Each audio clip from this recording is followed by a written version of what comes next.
Hi, I'm coming up with another video that is a 101 kind of video about jewelry making. So I'm not going to go in depth too much because all the information I'm mentioning is already on my website. All the links will be down below if you want to check them out.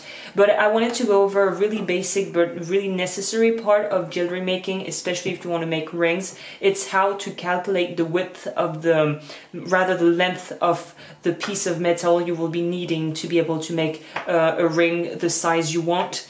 So this is the most simple way to calculate the amount of metal you'll be needing. There are different methods out there. Remember, I don't have like the universal truth. I just suggest one way to do it, but I know that there are other ways to do it, but this one seemed like to be the simpler one.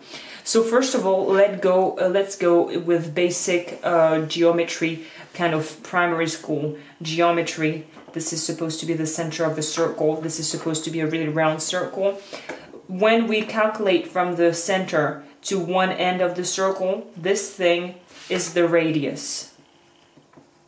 I believe the English word is radius. The diameter is the radius and also going through the other part. So the diameter is the entire length going through the middle. What we will need is the internal diameter of the size of the ring we want. This can be found online on converters. You will also be able to find it online on my website. I have put a chart with even the conversion in US sizing, French sizing, and so forth. So you need to find the internal diameter of the ring you want, the size ring you want.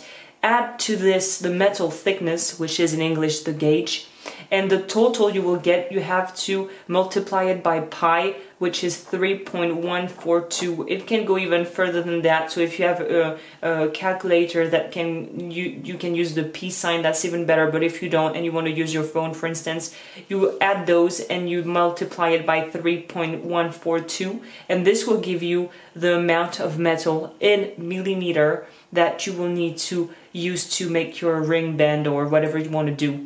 The second thing I've put there that is not compulsory, but it's pretty handy to know, it's how to calculate the perimeter, which is the outside of a circle. It's the diameter times pi. So that's been said. I'm just going to focus on how you will be able also to know the metal thickness.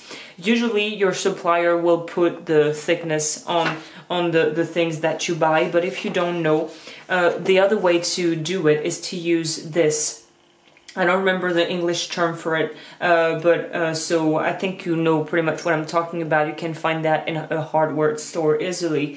And this will be really handy when it comes to, you'll see, already estimating the thickness of this. I've used this as an example. It's a ring I've made, and we can see that the thickness is 3 millimeters. So you can choose inch or millimeters, but I would advise you to use millimeters because all this is millimeters. It's calibrated for millimeters. So here we have, that's how you find the thickness of a piece of metal. I've used this round thing, but you can use it for anything. The other thing it comes pretty handy for is, imagine, let's say that you've made your calculation and you come up with a length of 50.03 millimeters to have the size that you need for your ring. What you can do is use this, say 53.03.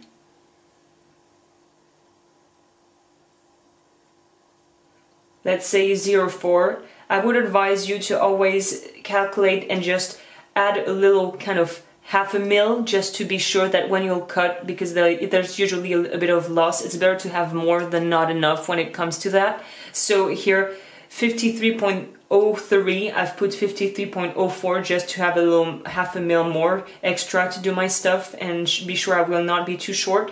You can lock this and then you can use this, which is the right correct length, and use your piece of metal and just mark it with it, or use a compass, find the right length and mark it if you don't want to kind of ruin the edges of your thing.